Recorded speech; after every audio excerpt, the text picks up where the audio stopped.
And by the way, you're welcome for us not keeping you waiting and waiting and waiting and waiting to see today's show, because that whole Love is Blind live reunion, whew, that was a doozy. We hear people still talking about it, and we are digging into it right now with our Hot Topics panel. Joining me today is my former co-anchor and dear friend Natasha Ryan, comedian Dewa, Dorja, and New Day producer Rebecca Perry. Now, ladies, I have to say, I did not start watching Love is Blind until last night when all of this... Oh, I know. All of it? I know. Yes, because I called to talk. I go, where do I start? Derek, our production manager, he was like, start with Mexico. It was like too much. But what did we all think of this? The Love is Blind reunion that took forever to start. I was in the car driving home from spring break, waiting and waiting and waiting to no avail. I waited an hour and a half and went, you know what, Netflix? We're breaking up. I'm done with you. Did you think it was your internet connection? No, because I immediately went on Twitter to make sure that I was not the only one in this situation, and realized everyone was as frustrated as I was with this.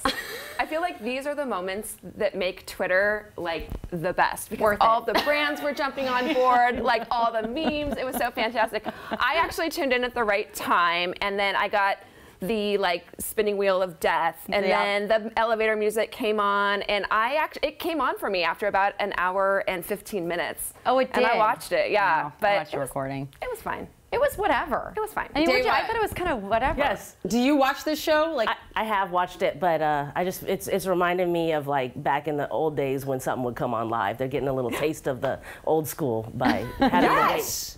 This is what I thought. I was like, see, y'all think streaming is so good. See how us TV networks do it every day live. Live TV is not easy. It's not easy. No. Okay, wait. So, Rebecca, I know you watch it like I watch it. Yeah. So the only thing I found interesting that I have beef with, because I have like a voice right now, so I want to beef it for a minute, is, you know what? I am so upset with Paul. Paul said something really awful about Micah and then tried to backtrack. He said she'd be an awful mother and never addressed it with her, and she saw it for the first time on live TV. And I just read where Paul's now playing the victim, like everyone was coming after him. And I'm like, honey, which one is have Paul? you not seen Bravo? Because that's what coming for you looks like. This reunion, no one was coming for anything. Well, and I think she even was the one that was talking about family. She was. And she's the one who got left at the altar, right? Yes, the blonde. Yes, she was right there. Oh. I mean, she was. I wanted to be like, honey, you are too young. Thank you. Move it along. Let us talk about this. Do not even think about it. Bye-bye. See ya. So, I mean, the whole premise of the show, though, like, what do you? I mean, do you guys really think Love is Blind? No.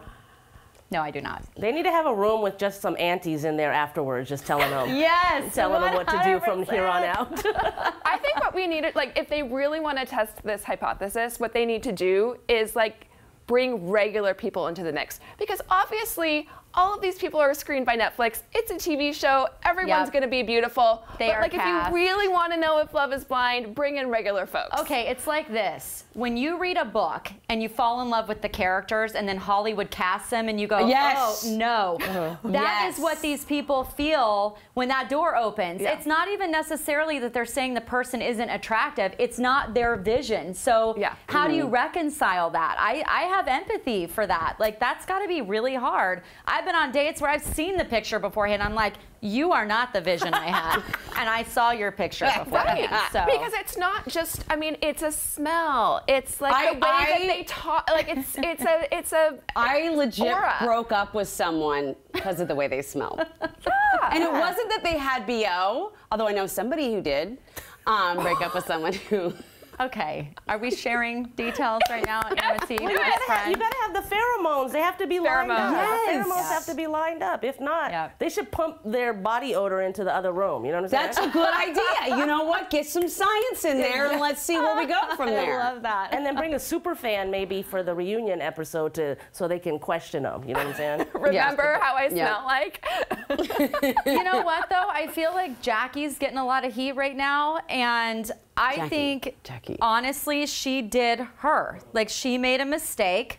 She could not make herself be physically attracted to Marshall, no matter how nice he was. Yes. And she went the other way, and I say good on her. She's a year in, found love with the other choice, and I'm not giving Jackie any grief. I think stuff went on behind the scenes we don't know about. Of course it did. Of course it did. You know what? This makes me so grateful that I didn't show up to that Big Brother audition back in like 2002. And my mom said, don't you go. And I'm so glad I did. And I stayed the course. But I will say the one thing I loved about the show was that it was set in Seattle, and all those beautiful shots. Netflix, the one thing they did a beautiful job is showing how lovely our city is. Thank you. 100%. And I loved that. But by the way, the skyline, it's about to be dated because did you know the Space Needle's no longer going to be orange? Yeah. Galaxy Gold is going away, and I'm glad. I'd love to see, what's it called?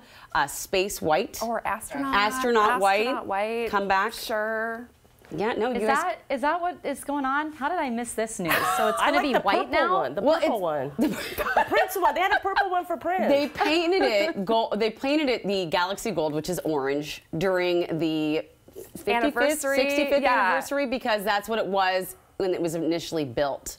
And then they painted it astronaut white. But how are they calling that gold? There's something gold it was about Galaxy Gold in the 60s, you know? They didn't have the full range of color. I mean, I do kind of like how it punches against the gray sky, I will say that. Oh, that's a good point. But I don't know. I'm ready for it to go back.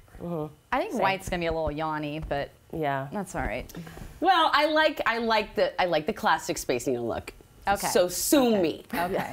All right. Speaking of things like the Space Needle in public areas that we all visit, did you know that our bathroom situation is not so great here? Apparently, a recent survey by the Lavatory Lab, a very respected source, ranked Washington's public restrooms as the 15th worst in the country for cleanliness, privacy, and lack of supplies. Have we all noticed this? Yes.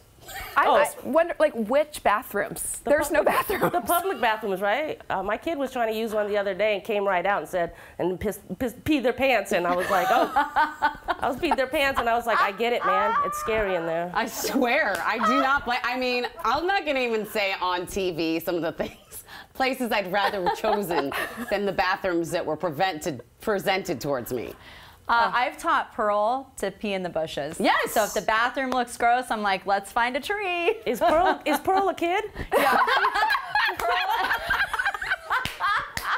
Pearl is, in fact, not my 85-year-old mysterious grandmother. Pearl is my 6-year-old daughter, yes. I'm saving this for her when she gets older. I was going to say same. Oh, she's going to be so mad.